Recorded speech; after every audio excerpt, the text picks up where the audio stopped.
नमस्कार. कुक मी स्नेहा लांबरेमध्ये तुम्हा सर्वांचे अगदी मनापासून स्वागत आहे. घोसाळी, भोपळा, डांगर, दोडकं या अशा काही भाज्यांची नावं घेतली, तरी बरेच जण ह्या भाज्यांच्या नावाने नाका मुरडतात. बऱ्याच जणांना ह्या भाज्या खायला आवडत नाही. पण ह्या भाज्या खाणं आपल्या आरोग्यासाठी फारच फायद्याचं असतं. बरेचसे उपयुक्त पोषक घटक मिळतात ह्या भाज्यांमधून आपल्या शरीराला. कुठलीही भाजी जर आपण योग्य पद्धतीने टेस्टी बनवली, तर ती नावडती भाजी देखील सगळे आवडीने खातात. आणि म्हणूनच आज मी तुम्हाला बऱ्याच जणांना आवडत नसलेली दोडक्याची भाजी एकदम सोप्या पद्धतीने आणि अतिशय टेस्टी तयार करून दाखवणार आहे. माझ्या या रेसिपीप्रमाणे जर तुम्ही असं हे चमचमीत मसाला दोडकं बनवलं, तर मी तुम्हाला गॅरंटी देते ही भाजी ज्यांना आवडत नसेल, ते देखील ही भाजी अगदी आवडीने ताट आणि बोटं चाटून पुसून खातील. खरोखर फारच चमचमीत आणि टेस्टी लागतं हे मसाला दोडकं खाण्यासाठी. चला तर मग वेळ वाया न घालवता लगेचच आपण आपल्या आजच्या या चविष्ट रेसिपीला सुरुवात करूया. तर ह्या ठिकाणी मी एका दोडक्याचे 2 तुकडे करून घेतले. बाजारातून दोडकं विकत घेताना एकतर दोडकं कोवळं बघून घ्यायचंय आणि दुसरं म्हणजे दोडकं हे आतून पोकळ नसलं पाहिजे. तर हे पहा दोडकं असं आतून मस्त भरीव असलं पाहिजे. तर आता ह्या दोडक्याच्या वरच्या ह्या शिरा अशा साळून काढायच्या आहे. तसं तर ह्या दोडक्याच्या शिरा सुद्धा खाण्यासाठी फारच पौष्टिक असतात. पण ह्या शिरा ग्रेव्हीतली दोडकी खाताना कचकच लागतात आणि तोंडात येतात. त्यासाठी या दोडक्याच्या शिरा अशा साळून काढायच्या असतात. दोडक्याच्या शिरा काढून घेतल्यानंतर आता या दोडक्याच्या मी सुरीने 2.5 ते 3 इंचाच्या फोडी चिरून घेणार आहे. त्यापेक्षा जास्त मोठ्या ह्याच्या फोडी चिरायच्या नाहीये. हे पहा अशा पद्धतीने दोडक्याच्या अशा ह्या फोडी चिरून घ्यायच्या आहे. बस तर आता ह्या फोडींना मी सुरीने अशा चिरा मारून घेणार आहे. भरलं मसाला वांग बनवण्यासाठी आपण जशा वांग्यांना चिरा मारतो, बस तशाच ह्या दोडक्याच्या फोडींना अशा उभ्या चिरा मारून घ्यायच्या आहे. तर ह्या ठिकाणी मी ह्या सगळ्या दोडक्याच्या फोडींना हे पहा अशा उभ्या चिरा मारून घेतल्या आहे. यानंतर आता इथे गॅसवर ठेवलेल्या ह्या कढाईमध्ये मी सुरुवातीला 1 चमचा तेल घालून घेणार आहे.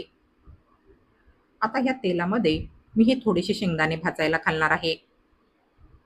भाजीच्या ग्रेव्हीच्या क्वांटिटीनुसार तुम्ही ह्या सर्व सामग्रीचं प्रमाण कमी जास्त करून घ्यायचंय. हे शेंगदाणे आपण ह्या तेलामध्ये ह्यांचा छान असा खमंग सुगंध सुटेपर्यंत भाजून घेणार आहोत. मंद आचेवर हे शेंगदाणे असे छानपैकी खमंग भाजून घेतल्यानंतर आता ह्याच्यामध्ये मी हे थोडंसं किसलेलं सुकं खोबरं भाजायला घालणार आहे आणि ह्यासोबतच 1 चमचा सफेद तीळ मी ह्याच्यामध्ये भाजायला घालणार आहे. ह्याच्याने आपल्या भाजीच्या ग्रेव्हीला छान दाटसरपणा येईल आणि सोबतच भाजीसुद्धा ह्याच्याने फारच टेस्टी लागेल खाण्यासाठी. तर असं चमचाभर तेलामध्ये हे तीनही जिन्नस मंद आचेवर छान असे खमंग भाजून घेतले की ह्यांना आपण ह्या कढाईमधून काढून घेणार आहोत. यानंतर आता याच कढाईमध्ये मी पुन्हा थोडंसं तेल घालून घेणार आहे. अगदी फक्त 3 चमचे तेल घालून आता ह्या तेलामध्ये आपण ह्या दोडक्याच्या फोडी घालून घेणार आहोत. या दोडक्याच्या फोडींसोबत ह्याच्यामध्ये पाव चमचा मीठ आणि पाव चमचा हळद घालायची आहे आणि ह्या दोडक्याच्या फोडींना हळद मिठासोबत फुल फ्लेमवर 1 मिनिटभर असं एकसारखं हलवत परतून घ्यायचंय. अशा या दोडक्याच्या फोडी हळद मिठासोबत जराशा परतून घेतल्या तर ह्यांची जी कच्ची स्मेल असते ती नाहीशी होते आणि सोबतच ह्यांचा हिरवा रंग सुद्धा ह्यांना पूर्णपणे शिजून घेतल्यानंतरही जसाचे तसाच टिकून राहतो. तर कुठलीही भाजी बनवताना ह्या अशा काही बारीक-सारीक टिप्स फॉलो करणं फारच गरजेचं आहे. त्याच्याने भाजी तिचा हिरवा रंग तसाच टिकून ठेवूनही खाण्यासाठी सुद्धा चवीला फारच टेस्टी बनून तयार होते.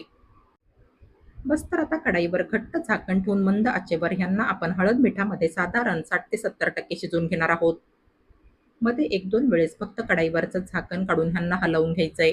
म्हणजे या दोडक्याच्या फोडी सगळ्या बाजूने छान एकसारख्या शिजून निघतील आणि ह्यांची चवसुद्धा भाजी खाताना छान लागेल. तर हे पहा इथे मी या दोडक्याच्या फोडी मंद आचेवर एक 5 ते 6 मिनिट शिजून घेतल्या आहे. या दोडक्याच्या फोडी जर अशा तेल आणि हळद मिठामध्ये शिजून नाही घेतल्या, तर ह्या दोडक्याच्या फोडी खाताना कडक लागतात. त्यासाठी ह्यांना असं सुरुवातीला तेल आणि हळद मिठामध्ये पाणी न घालताच जरासं शिजवून घ्यायचंय. ह्याच्याने ह्या दोडक्याच्या फोडी शिजून छान सॉफ्ट होतात आणि खाण्यासाठी सुद्धा चवीला फारच छान लागतात आणि सोबतच ह्यांचा हिरवा रंग सुद्धा अगदी तसाच टिकून राहतो. दोडक्याच्या सगळ्या फोडी कढईमधून काढून घेतल्यानंतर आता ह्याच कढईमध्ये मी पुन्हा भाजीसाठी थोडंसं तेल घालून घेणार आहे. तेल गरम झाल्यानंतर आता ह्या तेलामध्ये मी सुरुवातीला अर्धा चमचा मोहरी घालून घेणार आहे. यानंतर अर्धा चमचा जिरं ह्याच्यामध्ये घालायचंय आणि जिरं मोहरी तेलामध्ये छानपैकी तडतडू द्यायचंय. जिरं मोहरी तेलामध्ये मस्तपैकी तडतडलं की आता ह्याच्यामध्ये मी एक बारीक चिरलेला कांदा घालणार आहे. हा कांदा आपण फुल फ्लेमवर हलकासा तांबूस होईपर्यंत परतून घेणार आहोत. आपला कांदा एकीकडे परतत आहे तोपर्यंत आपण भाजीसाठी लागणारं वाटण तयार करून घेऊया. तर इथे या मिक्सरच्या भांड्यामध्ये मी आपण भाजून घेतलेले सर्व जिन्नस घालून घेतले.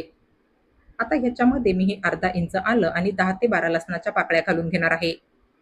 यानंतर ह्याच्यामध्ये थोडीशी कोथिंबीर घालून ह्यांना मी मिक्सरला पाणी न घालताच अगदी बारीक वाटून घेणार आहे. तर हे पहा, अशा पद्धतीने हे वाटण आपण ह्या ठिकाणी तयार करून घेतलंय आणि ह्या वाटणाचा सुगंध सुद्धा इथे फारच छान असा खमंग सुटलाय. इथे एकीकडे आपला कांदा सुद्धा छानपैकी परतून झालाय. आता ह्याच्यामध्ये मी सुरुवातीला पाव चमचा हळद घालून मिक्स करून घेणार आहे. यानंतर आता ह्याच्यामध्ये आपण मिक्सरला तयार केलेलं सगळं वाटण घालून घेणार आहोत. मी जे प्रमाण घेऊन तुम्हाला मसाला दोडकं तयार करून दाखवणार आहे ते 4 ते 5 लोकांसाठी अगदी पुरेसं राहील. हे वाटण तेलामध्ये मंद आचेवर 2 मिनिट चांगलं असं परतून घ्यायचंय. बस, तर आता ह्याच्यामध्ये मी थोडंसं पाणी घालून मिक्स करून घेणार आहे. मसाले जळू नये त्यासाठी ह्याच्यामध्ये असं थोडंसं पाणी घालून ह्याला असं थोडंसं पातळ करून घ्यायचंय. तर आता ह्याच्यामध्ये आपण ही पाऊण चमचा धनेपूड घालून घेणार आहोत आणि ह्यासोबतच चवीप्रमाणे 1 चमचा मीडियम तिखट असलेलं लाल तिखट मी ह्याच्यामध्ये घालणार आहे. तिखटाचं प्रमाण हे तुम्ही तुमच्या चवीनुसार कमी जास्त करून घ्यायचंय. ही ग्रेव्ही अजून थोडीशी पातळ करण्यासाठी मी ह्याच्यामध्ये पुन्हा थोडंसं पाणी घालून घेणार आहे. दोडक्याची भाजी अगदीच पातळ खायला चांगली नाही लागत, तेव्हा ही ग्रेव्ही मी थोडीशी दाटसरच ठेवणार आहे. आता या ग्रेव्हीमध्ये मी चवीनुसार अर्धा चमचा मीठ घालून मिक्स करून घेणार आहे. मिठामुळे भाजीच्या ग्रेव्हीला सुद्धा फारच छान चव येते. तेव्हा ग्रेव्हीमध्ये मीठ घालून मिक्स करून घेतलं की ह्याच्यावर झाकण ठेवायचंय आणि मंद आचेवर एक 4 ते 5 मिनिट ह्या ग्रेव्हीला शिजून घ्यायचंय. हे पहा, अशी ही ग्रेव्ही सुरुवातीला मंद आचेवर हिच्यातलं तेल सेपरेट होईपर्यंत शिजून घ्यायची आहे. यानंतर आता ह्याच्यामध्ये मी अर्धा चमचा गरम मसाला घालून मिक्स करणार आहे. गरम मसाल्याचा सुगंध भाजीला फारच छान येतो आणि भाजी सुद्धा चवीला ह्याच्याने फारच टेस्टी लागते खाण्यासाठी.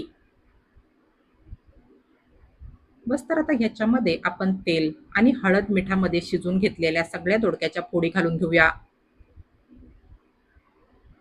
या दोडक्याच्या फोडी एकदा या ग्रेव्हीमध्ये चांगल्या अशा मिक्स करून घ्यायच्या आहे.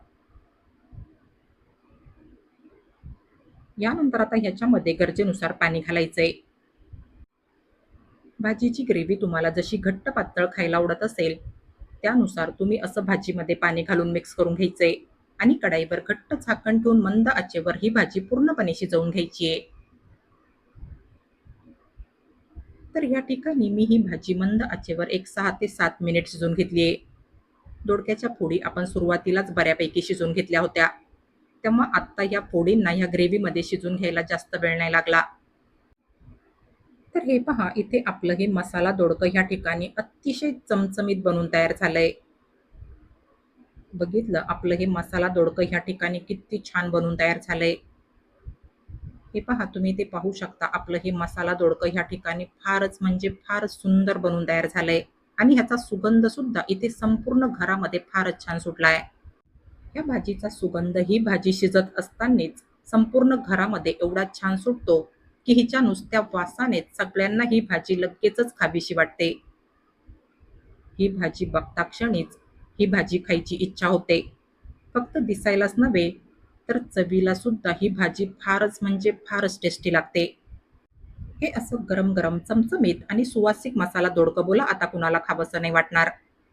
जे या दोडक्याच्या भाजीच्या नावाने नाका मुरडत असतील त्यांना फक्त तुम्ही माझ्या या रेसिपीप्रमाणे असं चमचमीत आणि सुवासिक असं हे मसाला दोडकं बनवून खायला द्या. बघा मग ते हे मसाला दोडकं कसं चाटून पुसून खातील आणि नेहमीच्या तुलनेत 2 चपात्या किंवा मग 1 भाकरी तर ते नक्कीच जास्त खातील ह्या भाजीसोबत.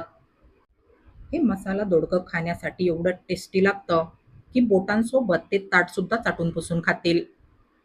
मला खात्री आहे दोडक्याची भाजी तुम्हाला नेहमीच ह्याच रेसिपीप्रमाणे बनवून खायला आवडेल. हे असं चमचमीत आणि सुवासिक असं हे मसाला दोडकं तुमची मुलंसुद्धा अगदी आवडीने खातील. गरम-गरम चपाती, वेगवेगळ्या प्रकारच्या भाकरी आणि भातासोबतही हे चमचमीत मसाला दोडकं खाण्यासाठी फारच म्हणजे फारच टेस्टी लागतं.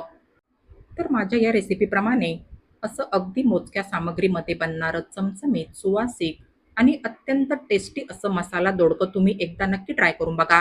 आणि तुम्हाला माझी आजची ही रेसिपी आवडली असेल, तर प्लीज माझ्या या रेसिपीला लाईक आणि जास्तीत जास्त शेअर करा.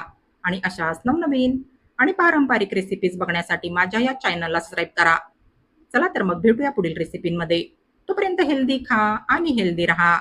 Take care.